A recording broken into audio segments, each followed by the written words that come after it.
I'm going to show you how you can recite Quran like a pro in just 7 minutes. I'm about to draw and show you the 7 things that if you master, your Quran recitation will change forever. Let me tell you something. People who don't master these 7 steps, even if they can recite Quran, their recitations are full of mistakes. And this is why a lot of people go out there looking for tajweed courses to fix their Quran recitation. Now, if you're someone who already know how to recite Quran, you need to watch this video because this is going to tell you why you still have mistakes in your Quran recitation, although you know how to read it. I'm Ustad Hamza, by the way. I've been teaching Quran passionately for over 14 years. I learned and I taught in Masjid al-Nabawi, but I had dyslexia, which means I find it really difficult to read and comprehend and understand something. So if I can do this, you can too. Step number 1, you must know names of your Arabic letters. This is going to allow you to read what we call huruf al-mutaqatti'at. This particular word here, we read it as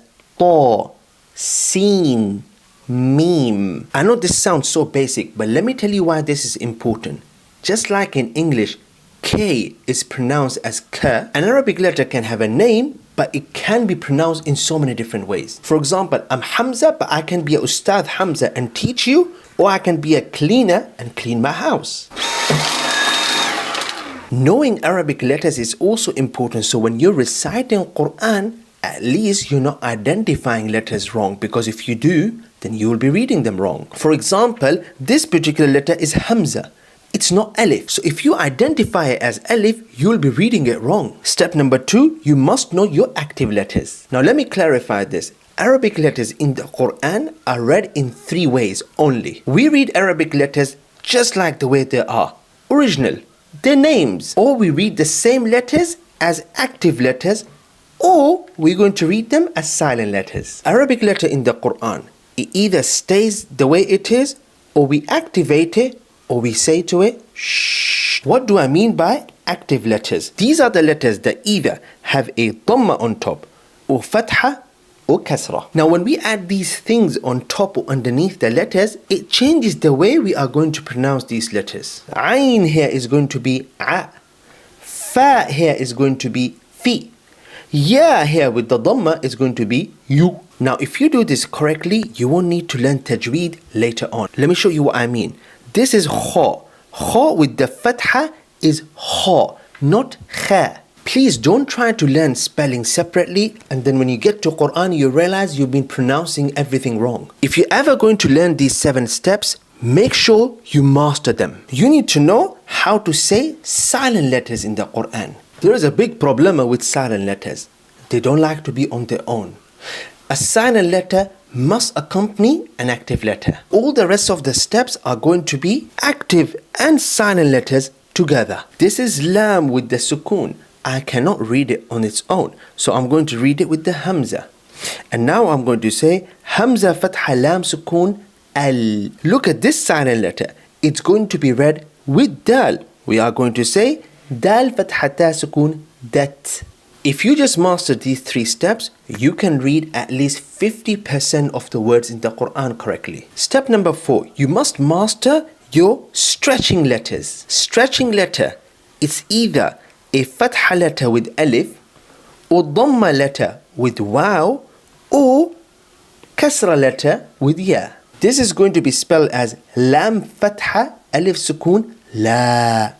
This is going to be ra dhamma waw sukoon ru. This is going to be ha kasra ya saghira he. I'm going to skip step number 5, but I'll add it in the description below. Nah, you know what? Let's just do it. Guys, lean letters are waw and ya that look like stretching letters, but they're not stretching letters. Let me show you the difference. These are your stretching letters.